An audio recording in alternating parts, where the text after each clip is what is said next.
shave fans, shaving cadre fans, type 2 diabetes rescued by keto fans, SuperCurve honing fans. Welcome. It is here in America. It is the last day of December in the year 2022. There's already in parts of the world, as I am making this video, there's already parts of the world that have entered into 2023, I think.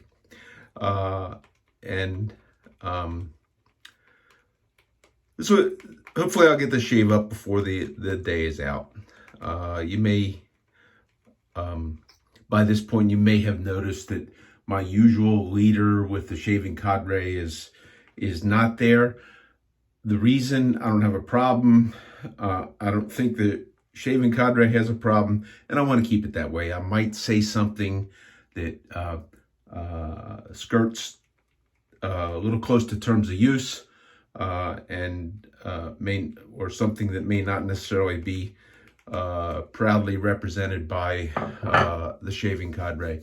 So this won't be posted over there. This is strictly YouTube thing. Still, it's the greatest shave forum on earth. Go there. That's where you can find me. Max Headroom. That's my avatar has been that for a long time. So I'm using the Emperor 2, and I'm using Triumph Sterling. No secret that I'm using Sterling soap. I have a lot of Sterling soaps. I love Sterling soaps. It's what I use most of. So, you may have seen the title. I want to talk a little bit about the SuperCurve and some other stuff,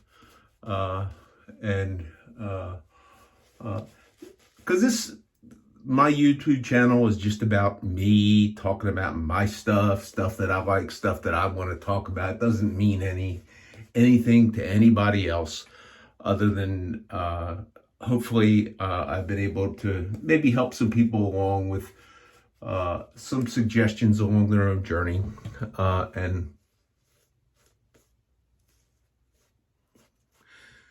and tell you about, maybe entertain you a little bit. Okay, so this is the second shave, a whole face shave for me. So this is still kind of new. I shaved my goatee and my mustache completely off not the last shave, but shave before last, with straight razor. The last shave, I might have still been a little tender because it was the first time I had done it. I'm an experienced open blade shaver, but I had not shaved what is known to be the most difficult part of most people's faces to shave. That will be the chin and the upper lip. So I'm going to kind of repeat that, and I'm going to kind of talk about that. There were loads and loads of people that kind of enjoyed that.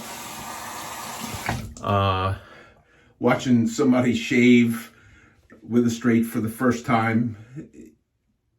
I don't recommend that anybody has never shaved with a straight go pick up and go do a whole shave like that. You got to learn how to handle the tool a little bit first. Loads of people have been cut a little bit more than they wanted to be by doing that. So use that precaution. Okay. One of the a big, huge thanks to the great number of people who reached out to me and pointed me in directions for videos to watch, etc., on the different techniques that people use. And I sat down and watched most of those with one of these, and I do advocate this. There's no blade in here. That this is a good way to find what angles one might use. Okay, how one might be approaching and to begin to develop that muscle memory that'll help you along. I'm going to do part of the shave with this because I advocate this. This is a Focus R21. R21 Evo meaning it has this little plastic insert with the corner guards and a recessed type blade in there. So I'm going to do part of the shave with that, and I'm going to do the rest of the shave with a Dovo, what number is it on that? Number 105 and Vogue. Okay, it's got this fancy gold wash and this fancy etching on it, and micarta scales. It's the only stainless steel straight razor that I have, and I like it. It's a good shaver. Been honed up on the SuperCurve, and I'm loading up a blade, and I'm gonna keep talking, and I'm doing all that. Blade, my favorite blade for DE shavettes is the Gillette Silver Blue. And if you haven't seen how people crack these things and open them up and all that kind of stuff, then it's not that hard to do. Just find one, do it, and don't cut yourself. It's really not that hard. So anyhow, putting the blade in, and this has like little retaining stops and everything that really securely hold this blade in place. This is, for me, this would be, if I had to go super economy, this would probably be, and you can see I've got it in there, got the blade in there, and how it's kind of straight across. Okay, and I didn't show, but it does have these little pins in there to kind of hold it in place and secure it. And then once you take this thing and put it into the little holder, it puts the squeeze on it, and that blade is not going to go anywhere. So that's how you load that blade.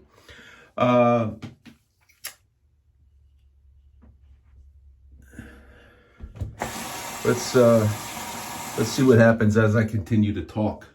Okay, and might be a little jumpy because I'm trying to think at the same time about what I wanted to talk about. Because I don't script, I don't edit my videos. I think about what I want to talk about, and I talk about it, and I go through my shave at the same time. But here I have to be a little more attentive with what I'm doing, because I am doing some new stuff. Okay, so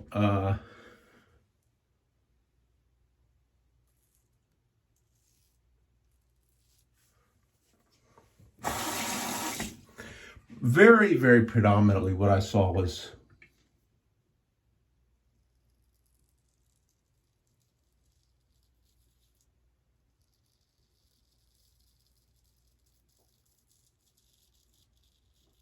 people using that type of a cross-handed. Obviously, the first one I watched was from the Cadre Barber Dave, because in his next video he gave me kind of a tutorial, even though I'd seen his tutorials I don't know how many times. But great skilled shaver, 4,000 straight shaves on his own, and God knows how many straight shaves for customers. A guy worth listening to.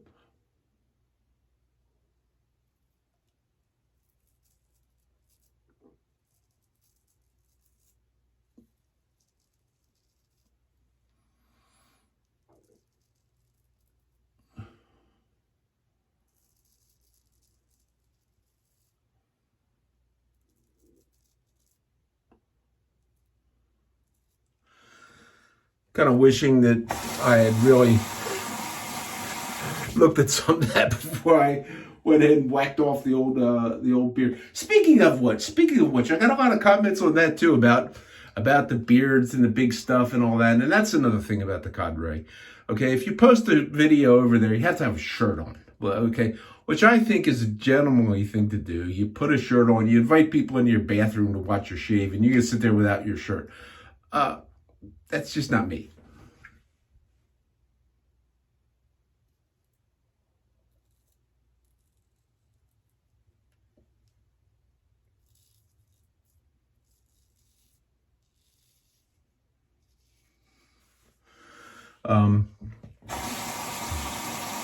And if I didn't have a big old beard and I don't have big old armpit hairs, but can you imagine, you know, you're one of these hairy guys and you go to do one of these things like this, and you got your big old beard and you're shaving, you're going to straight shave, or you're shaving, you got everybody coming in, looking in, and, you know, and it looks like you got 3 armpits sitting right there. shave, guys. It's I'm almost like a reformed smoker. I am a reformed smoker, by the way. So but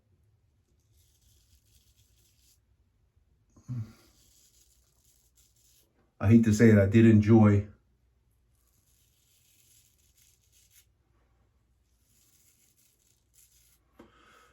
And I'm already bleeding a little bit already. Ain't that something? So I'm still going with the Leon statement. If it ain't bleeding when I'm done, I didn't cut myself. So that's with. I just wanted to see. I'm gonna probably finish out the shave with Adobo. I just wanted to see how well that would translate over, because I intend to eventually go through all of my different tools and have to kind of relearn a lot of them. Okay, so and this is new and really the first time for me on a straight with this.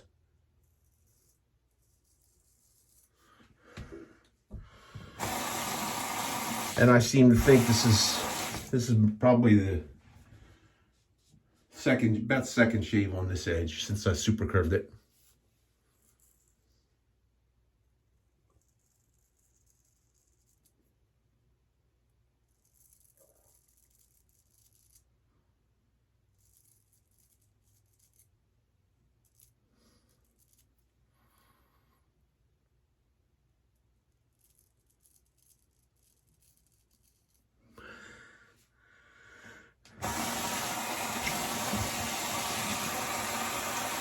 And I'm hoping this shave won't take like 18 hours like sometimes I talk for on my honing videos.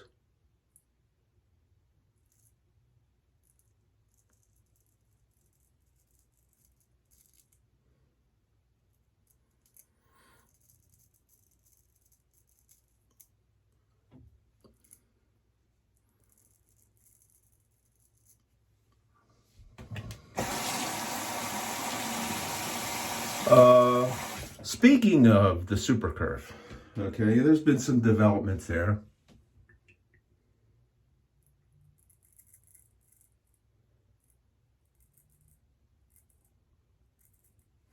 Some interesting.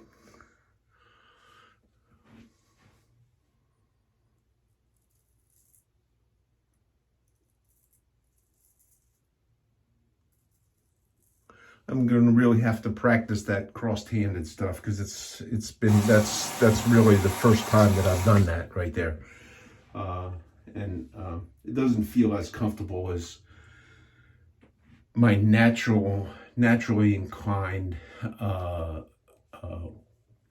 way to move the razor.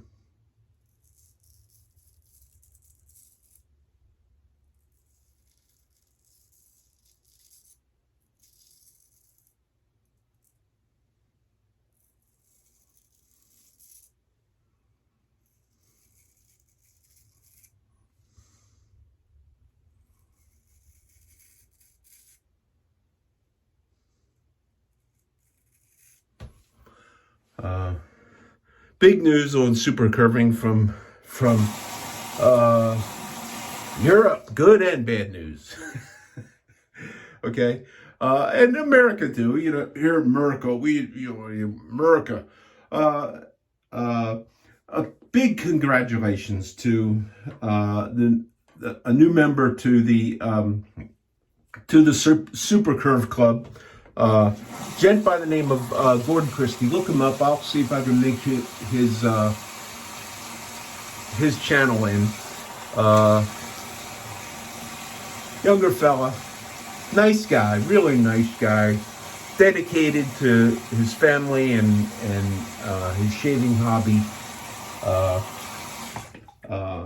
and loves to shave, and he loves his stuff. And he started communicating with me way back when I started making videos regarding the use of what I called convex hones at the time. I had to change that name because convex hones,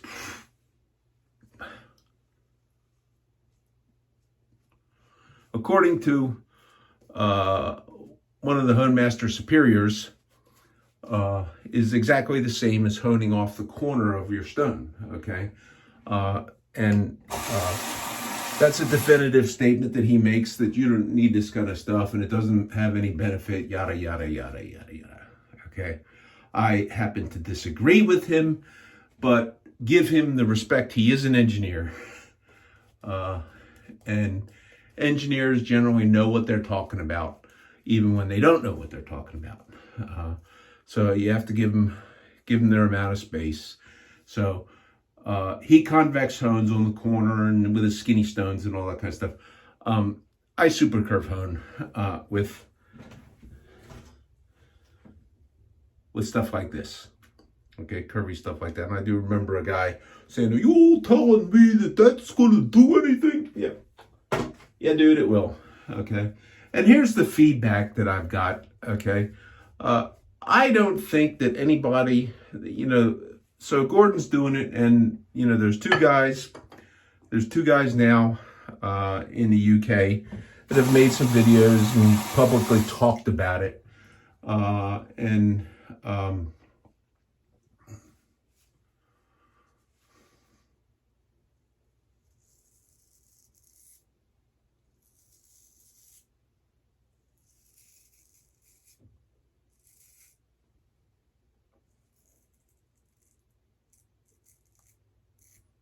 Gordon being one, and UK barber Gary Haywood being the other, they've tried it, they liked it. Okay, they're having some good success with working with it, and this is what it's all about: is creating something that makes your shave a little bit better for you. Okay, and I've long been an advocate that you should learn how to hone your own straight razors to your satisfaction. And the method that I use is something that I found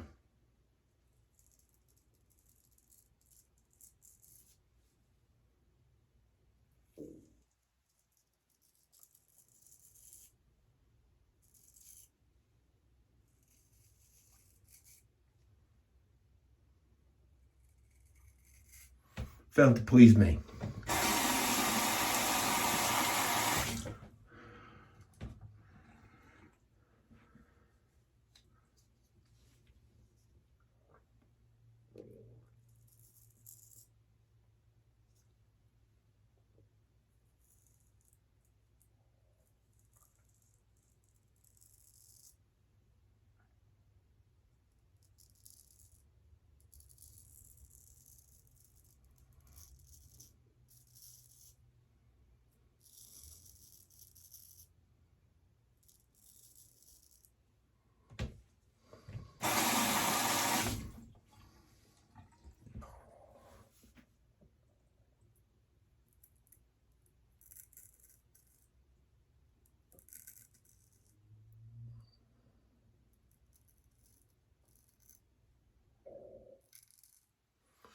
So when Murray Carter, who I mentioned in my other video, said that this is the hardest thing to shave, and I've heard this before, but that's something that always resonated within me, because I didn't shave around here, and he did that in response to a beatdown that people were trying to deliver to him.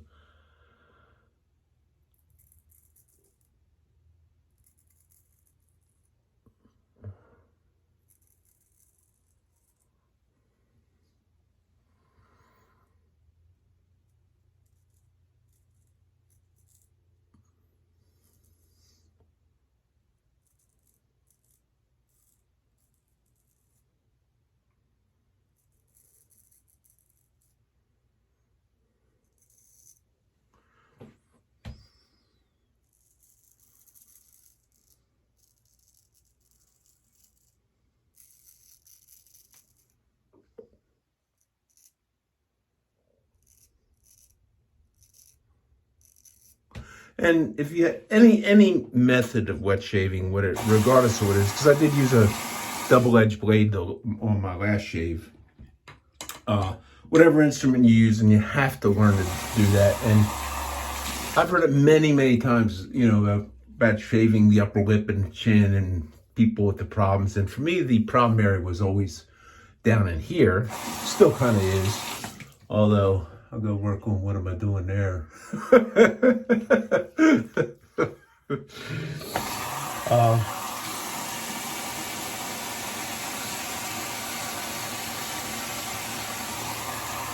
But it just does go to show you that anywhere along the line in this thing that if you call it hobby instead of just a drudgery type of a thing,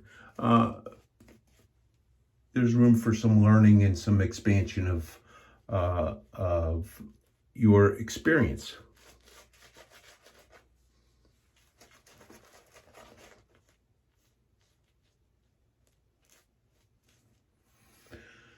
And the other interesting thing, and you may have gauged it, those of you who caught my initial primer on it, okay, that this might be a follow-up to that. And I did send a razor to a well-known and well-liked by many people owner, Dr. Matt, because he's shown some interest. He has some of the shaving plates, and he's expressed some future interest in actually pursuing that and look at that. So I figured, well, let me send him a razor, okay? You know, I've been doing this pretty long. I'm one of the earliest adopters of it. Certainly Jared was doing it before I was, okay?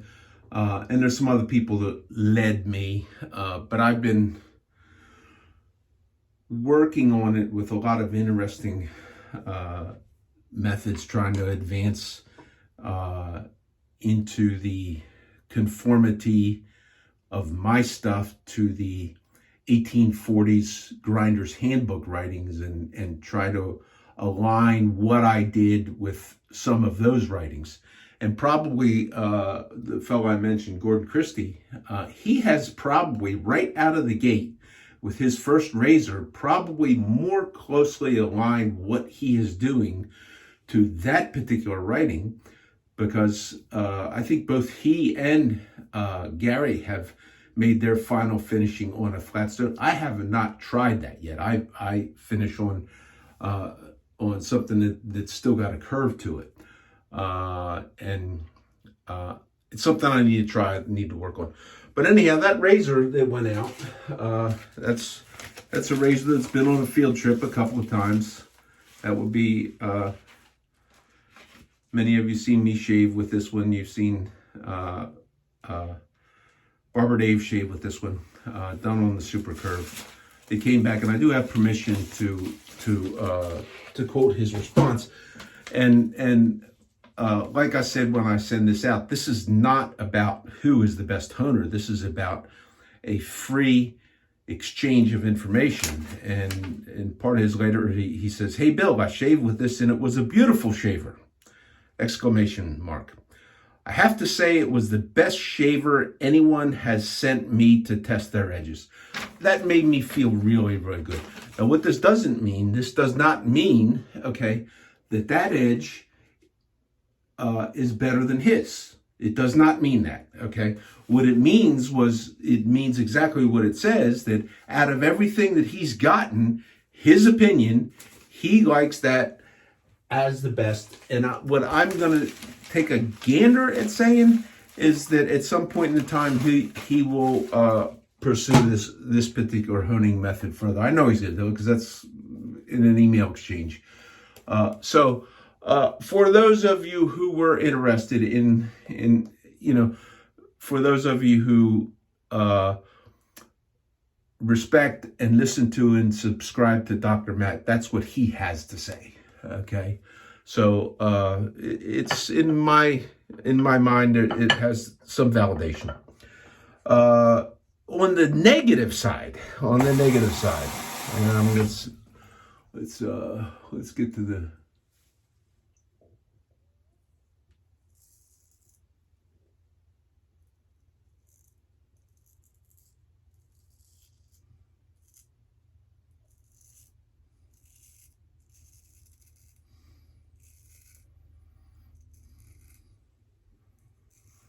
I got a note on one of my recent videos from another guy who has been exploring the technique on his own, custom razor maker.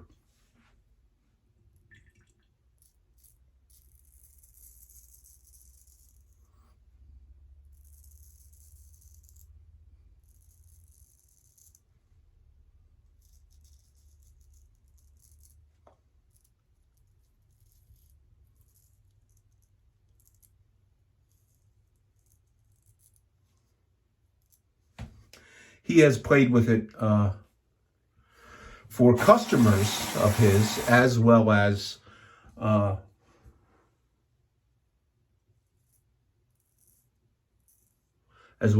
his own.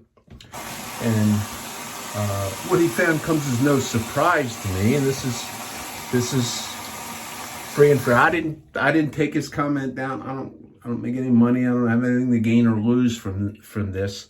Other than the advancement of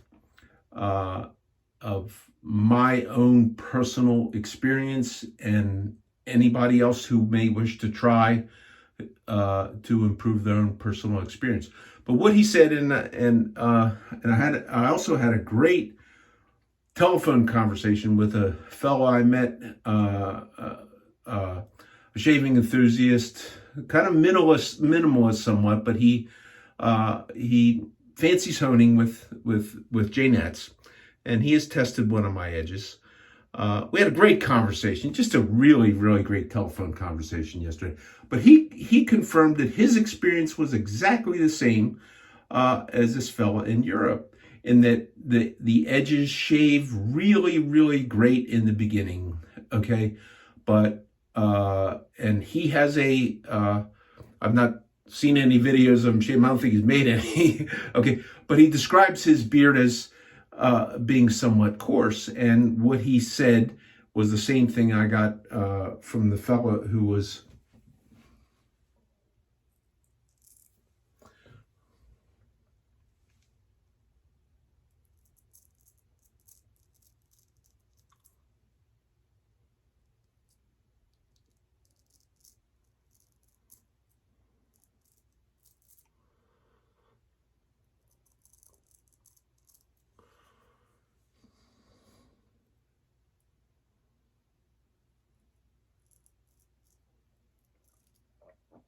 so a good comment from Leon. Don't overshave this. Looks like I did. I'm overshaving my shit. I gotta learn to practice this. But anyhow, what they found was, both of them found that the edges, under magnification, they would kind of begin to chip out more quickly, okay, or they would lose that advantageous edge more quickly than they had been accustomed to with their current or earlier methods of honing. That comes as no surprise to me.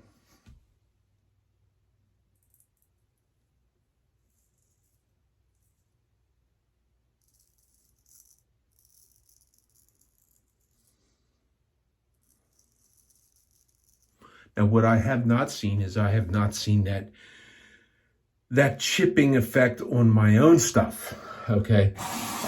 It is something that I'm definitely going to start to look at, because after I shave, I go and then, do my blade maintenance, and I'll strop before I shave, and I do my little packing peanut thing. Okay, but what I don't do is I don't evaluate under a scope or under a glass and look for chips. But when I have gone back to the hones on something that I felt it was time to hone for a rehone based on how it felt on the shave,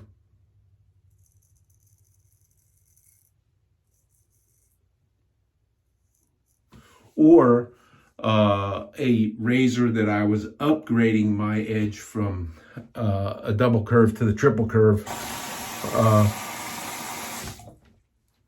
I hadn't seen it with the scope. I would look at it at that point, but it's not been something that I had seen. So those of you who have followed this and may have that interest, be made aware that is a possibility, a potential that could happen. Okay. Now the one that I sent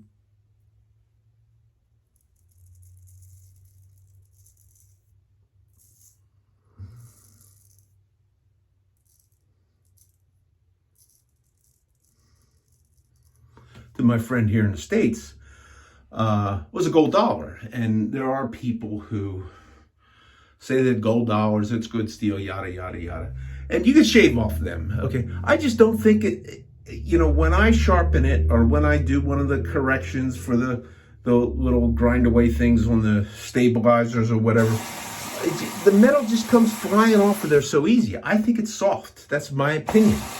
They're not that hard to hone, which is also an indication of soft steel, that it's not that hard. If if there's something in there, if you have to do some sort of a correction, it's not that hard to do. It doesn't take that much work. It comes off relatively easy, even on some of the finer grits.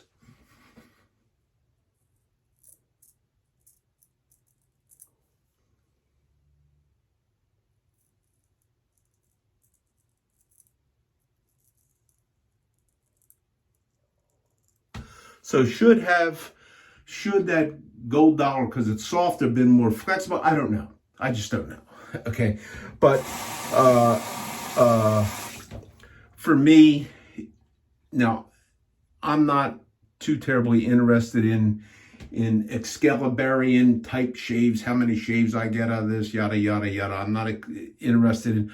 I got this razor and I have this gold dollar and I made 100 shaves on it. You know what, dude? There's a guy who did like 300 shaves on an acid blade, okay? And I watched him, okay? And he doesn't get a bad shave out of it, but what he's doing is he is applying a skill that he has managed to master in using a blade that is less sharp and making adjustments and compensations in his technique to accommodate that blade, which is without question in my mind duller than a brand new one. So, and that's also something you can do on a straight. As they dull or whatever and they change, you can make accommodations. The one razor that I just showed you, that's been on field trips, I have another one just like it. I wanted to do a longevity test at one time. I got bored with it after 30 shaves because it dropped off, 5 or 10, it dropped off, and then it was just kind of the same. Still good shaver, but not as good as the first 5 or 10 shaves. Okay, and I maybe could have gone on for months with it like that.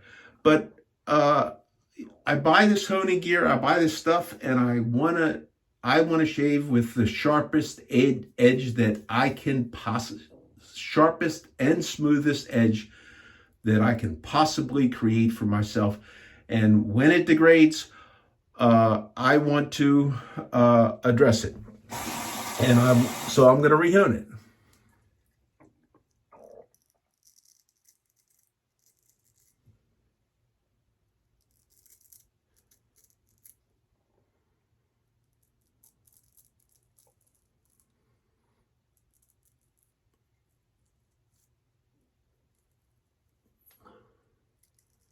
I was watching shave videos. I'm doing this, and I had this quick thought: chase this rabbit. I saw a barber shop where a guy with a beard went to a barber, and he had shaved, and they used clippers to carve off the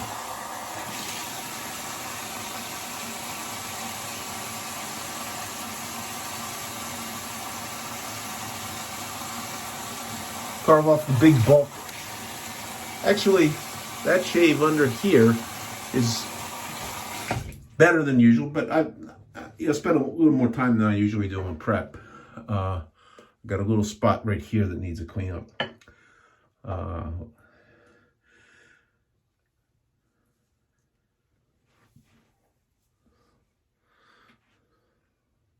Let's see, how did they do that?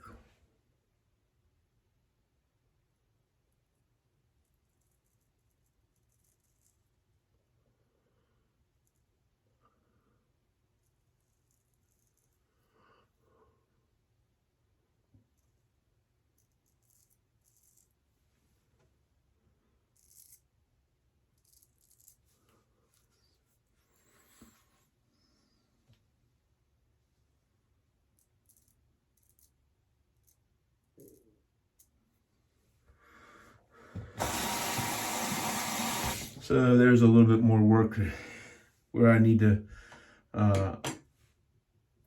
address the technique that I'm using a little bit more. One of the things I wanted to say on the longevity of a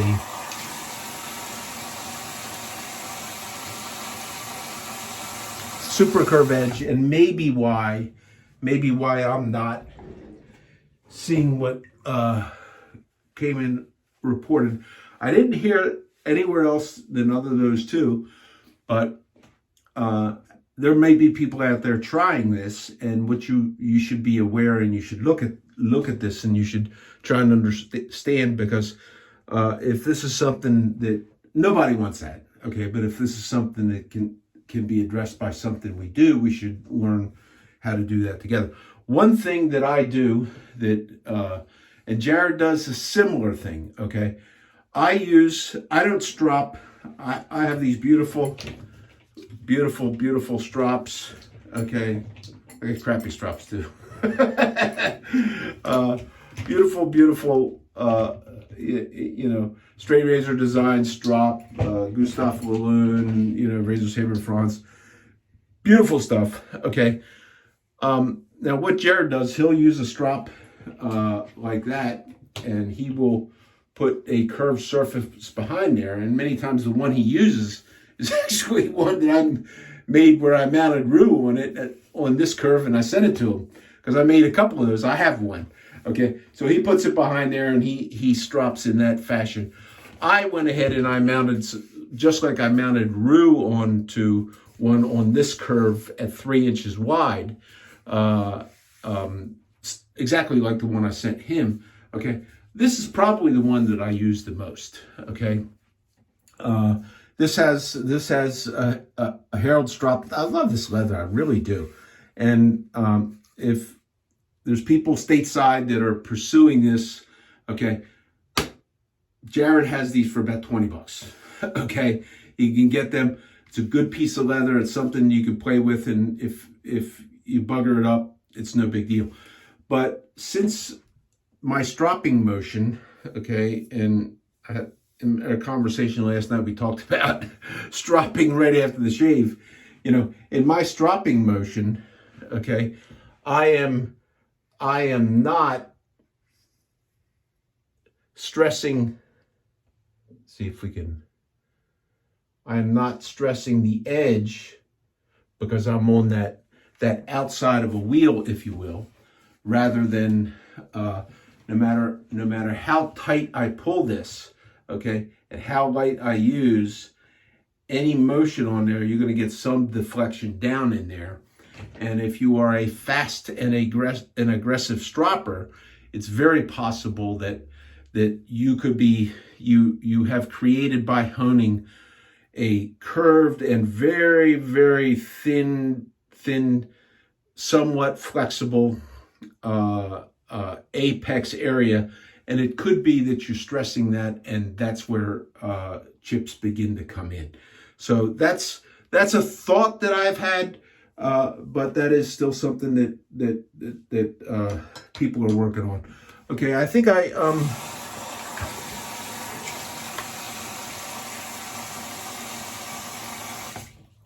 New Year's Eve, Zoom call on the cadre, their third annual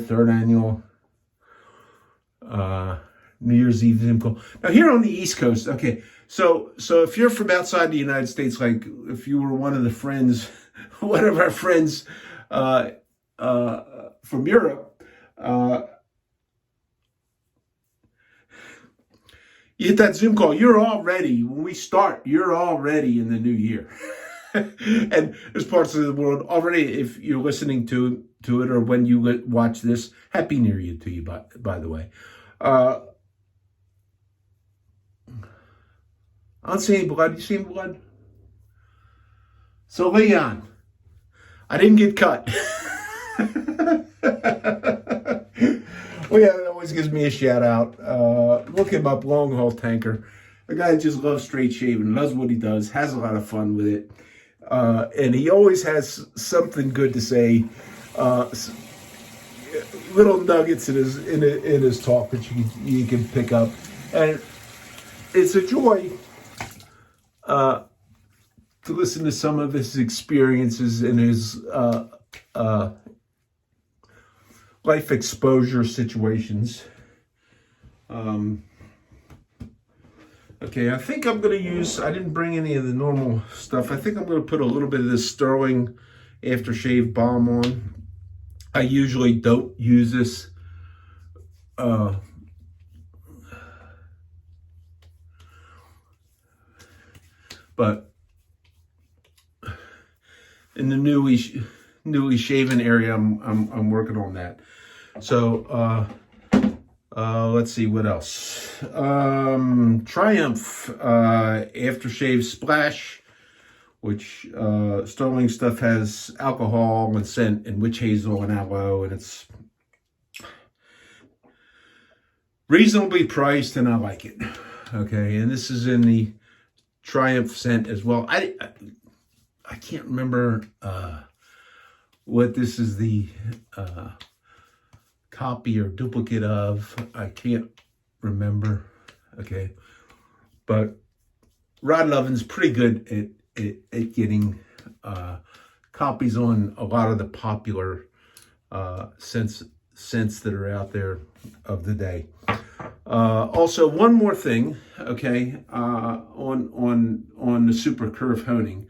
The gentleman from Europe, in France, and since I'm not going onto the cadre, this doesn't breach the terms of use, is River Razors. Boris, look them up, okay. Martin Wood, another guy that I like to listen to from the UK, got one of his razors. It is a beautiful piece, okay? So I gave Boris an order for one just like it, okay? You know, it's, Martin has this vault of these primo shave pieces. You wonder where he gets, has this guy got a time machine or what? You know, it's like, he comes up with these things. And he loves to shave, and he loves to do the comparison, and he loves the experience of it, and he's fun to watch. And look him up as well. But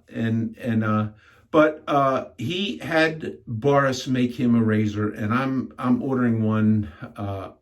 I believe almost or just like it. Okay, same form, because like Martin, my preference is for the more traditional razor appearance, and not so much some of the more elegant and flair-filled designs.